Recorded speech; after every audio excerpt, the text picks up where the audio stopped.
नमस्कार दोस्तों। आज की हमारी इस वीडियो का टॉपिक है कि एमएस एक्सेल से हम ऑटोमेटिक ईमेल कैसे सेंड करें, और वो भी बिना वीवीए के यूज़ किए हुए। जैसा आप देख रहे हैं, मैंने यहाँ पे पहले से ही क्रिएट करके रखा हुआ है।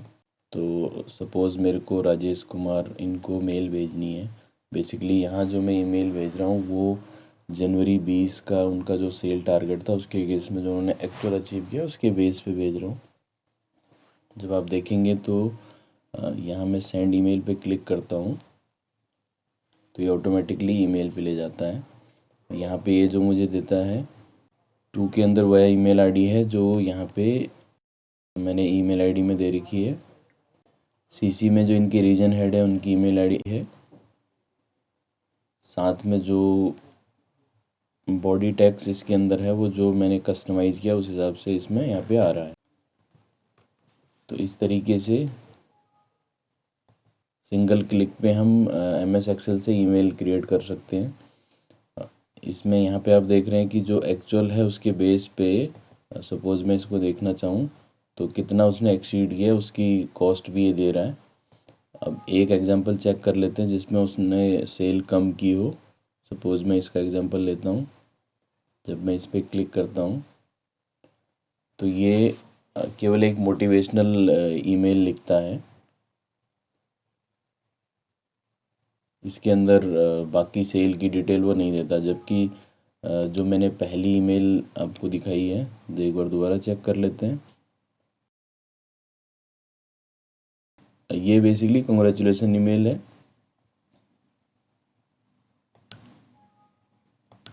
और जिसने सेल कम की है वो best of luck kind email है। तो इसको कॉन्फ़िगर कैसे करते हैं मैं बताता हूँ आपको। यहाँ मैंने कुछ सेल्स हाइड की हुई हैं, मैं इसको अनहाइड करके आपको दिखाता हूँ। बेसिकली एक्सीड वैल्यू को आइडेंटिफाई करने के लिए मैंने इफ फंक्शन को यूज़ किया है। देन सब्जेक्ट भी मैंने कस्टमाइज़ किया है। इसी तरह से जो ईमेल बॉडी टेक्स्ट है वो मैंने कस्टमाइज़ किया है फॉर्मूला से। बेसिकली समझते हैं कि इसको करते कैसे हैं। तो मैं क्या करता हूँ कि ये डाटा यहाँ से कॉपी कर लेता हूँ।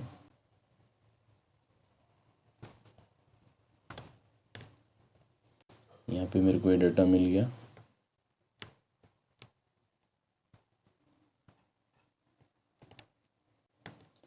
अब मेरे को सपोज़ यहाँ पे ईमेल कॉन्फ़िगर करनी है तो उसके लिए फॉर्मूला रहेगा is equal to hyperlink. Hyperlink में हमें यहाँ पे दो चीज़ें देनी होंगी, लिंक लोकेशन और then friendly name. Link location में वो सारी डिटेल आएगी जिसमें हमें किसको मेल भेजनी है, किसको सीसी में रखना है, टॉपिक क्या रखना है और उसमें ईमेल में बॉडी में टेक्स्ट क्या रखना है। देन फ्रेंडली नेम में वो डिटेल आएगी जिससे आप उसको यहाँ पे अपीयर कराना चाहते हैं। जैसे अगर मैं पहले शीट में देखूँ, जो सेंड ईमेल है यहाँ पे वो फ्रेंडली नेम है और जो बाकी डिटेल है वो यहाँ पे लिंक लोकेशन के अंदर वो डिटेल आती हैं। फ्रेंडली नेम में जब मैंने सेंड ईमेल लिखा था वो यहाँ पे आता है। देन इसके अंदर अब हमें लिखना कैसे है, फॉर्मूले के अंदर डिटेल कैसे लिखनी है लिंक लोकेशन में, उसको समझने के लिए सबसे पहले मैं आपको बताता हूँ इसको कॉन्फ़िगर कैसे करते हैं। जब मैं राइट क्लिक करके लिंक पे जाता हूँ तो एक इंसर्ट लिंक का मेन्यू ओपन होता है। इसमें एक ईमेल एड्रेस का ऑप्शन होता है। सपोज़ मैं यहाँ पे एक ईमेल लिख रहा हूँ तो अब देखेंगे कि टेक्स्ट में वो किस तरह से यहाँ पे डिस्प्ले हो रहा है। यही वैल्यू हमें वहाँ पे लिखनी होती है और ये हमें इन्वर्टेड कॉमा में वहाँ पे लिखनी होती है सब्जेक्ट में।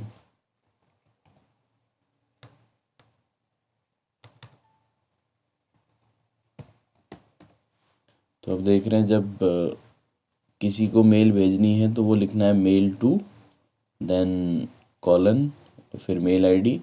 सब्जेक्ट में जाने के लिए क्वेश्चन मार्क लगा के सब्जेक्ट इज इक्वल टू। सो इस प्रकार से हाइपरलिंक को यूज़ करते हैं। तो मैं यहाँ पे आपको करके दिखाता हूँ। हाइपरलिंक, देन यहाँ पे हमें जो भी लिखना है वो इन्वर्टेड कॉमा में लिखना होगा। Inverted comma start mail to colon suppose abc@abc.com।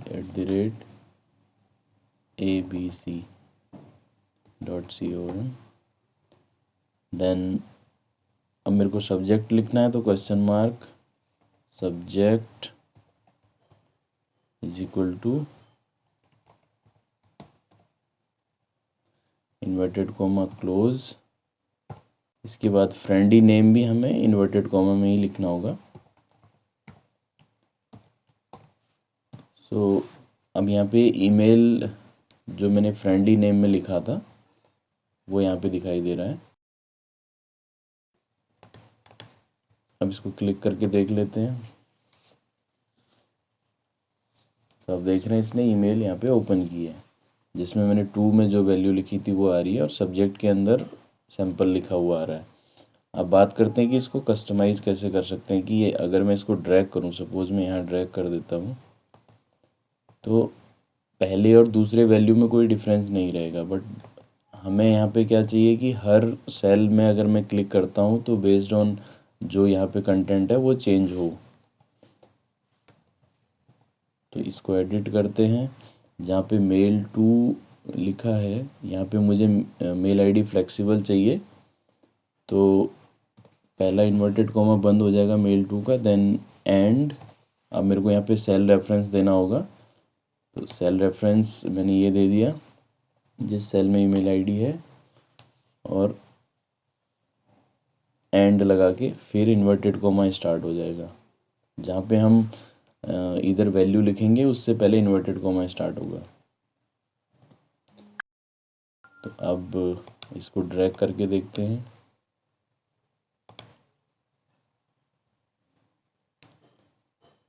तो ये अब यहाँ पे ईमेल एड्रेस फ्लेक्सिबल ले रहा है। देन सपोज़ इसमें सब्जेक्ट भी हम कोई कस्टमाइज लेना चाहें तो वो भी हम ले सकते हैं। सब्जेक्ट इज इक्वल टू के बाद मैं यहाँ पे एंड लगा के इस सेल का रेफरेंस दे देता हूँ। जब मैं इसको ड्रैग करूँगा तो सब्जेक्ट चेंज ना हो, इसलिए मैं इसको F4 दबा के फ्रीज कर रहा हूँ। फ्रीज करने के बाद अब सपोज़ मेरे को इसमें CC में भी किसी को रखना है, तो CC में रखने के लिए मैं दोबारा से inverted comma start end CC is equal to inverted comma बंद, then end cell reference end इतना रख के देखते हैं। अब देखते हैं कि CC इसमें आता है नहीं आता है। तो आप देख रहे हैं CC में जो वैल्यू मैंने यहाँ डाली थी, जो सेल रेफरेंस मैंने सेलेक्ट किया था, उसकी वैल्यू यहाँ दिखाई दे रही है। अब मैं अगर इसको ड्रैग करके देखूँ तो आप देखेंगे कि यहाँ पे ईमेल आईडी चेंज हो जाती है। 2 और CC की ईमेल आईडी चेंज हो जाती है। अब इसके अंदर अगर हमें बॉडी टेक्स्ट भी देना है तो बॉडी टेक्स्ट के लिए सपोज़ मैं यहाँ पे लिखता हूँ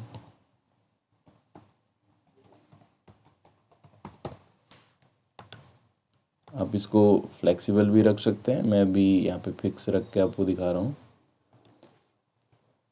एंड देन इन्वर्टेड कोमा और इसके अंदर एंड।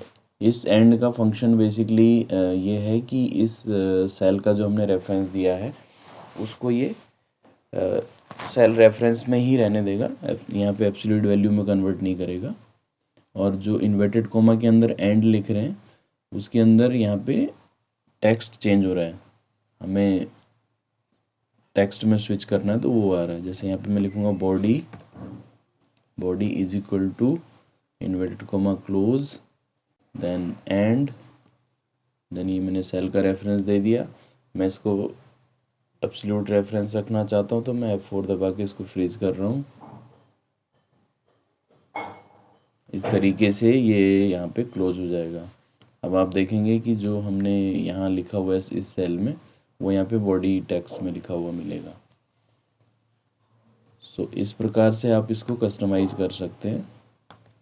और अगर आप चाहते हैं कि टॉपिक हर बार अलग अलग हो, तो वो भी आप यहाँ पे क्रिएट कर सकते हैं। जैसे सपोज अभी मैं यहाँ पे सब्जेक्ट में यहाँ से ले लेता हूँ।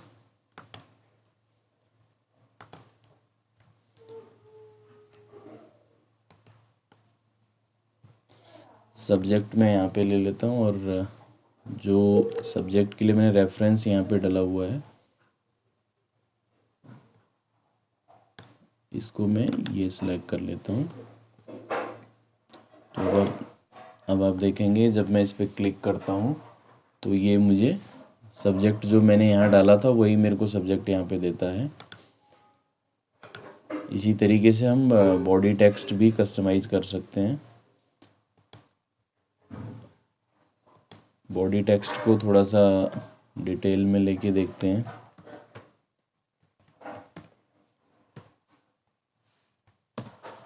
बॉडी टेक्स्ट में जब भी हम रैप टेक्स्ट करते हैं तो एक प्रॉब्लम आती है। जैसे भी आप देखेंगे यहाँ मेल के अंदर ये डाटा एक ही लाइन में दिखा रहा है, जबकि मैं यहाँ देखूँ तो हमने इसको 2 लाइन में लिखा हुआ है। बेसिकली एक्सेल से जब हम मेल पे जाते हैं तो ये जो हमने रैप टेक्स्ट यहाँ किया था, ऑल्ट एंटर प्रेस करके उसको नहीं लेता है। उसको कस्टमाइज़ करने के लिए बेसिकली हमें यहाँ पे %0a लिखना होता है, जिसको ये ऑल्ट एंटर कंसीडर करता है। जैसे मैं अब यहाँ पे देखूँ तो ये यहाँ पे दिखा रहा है। अगर इसी को मैं 2 बार लगा दूँ इस सेल में, अगर मैं सेम वैल्यू 2 बार लगा दूँ तो वहाँ पे डबल एंटर प्रेस हो जाएगा।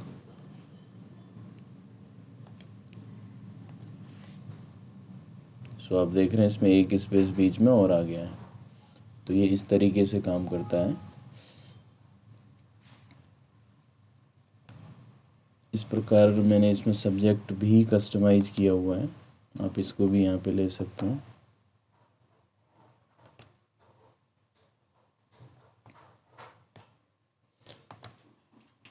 अगर आप इसको डिटेल में समझना चाहते हैं तो बेसिकली मैंने इफ फंक्शन से क्रिएट किया हुआ है। तो मैं अब यहाँ पे क्या करता हूँ कि इस सेल का रेफरेंस जहाँ बॉडी का है, बॉडी जहाँ पे है इसमें, उसको मैं इस सेल का रेफरेंस देता हूँ। तो अब आप देखेंगे जो डिटेल यहाँ लिखी है वो यहाँ पे हमें इस ईमेल में मिल जाती है। और जब मैं इसको ड्रैग करता हूँ तो ये सब में अकॉर्डिंग टू दिस वैल्यूज़ ये चेंज हो जाएगा। जैसे मैं इसको चेक कर लेता हूँ। सो इस तरीके से आप इसको क्रिएट कर सकते हैं। अगर आपको यह वीडियो पसंद आया है तो वीडियो को लाइक और शेयर ज़रूर करें। ऑफिस ज्ञान यूट्यूब चैनल को सब्सक्राइब भी ज़रूर करें। अगर आप MS ऑफिस से रिलेटेड कोई भी और ट्यूटोरियल चाहते हैं तो कमेंट सेक्शन में ज़रूर लिखें, सो दैट हम उस पर आपके लिए अगली वीडियो लेके आ सकें।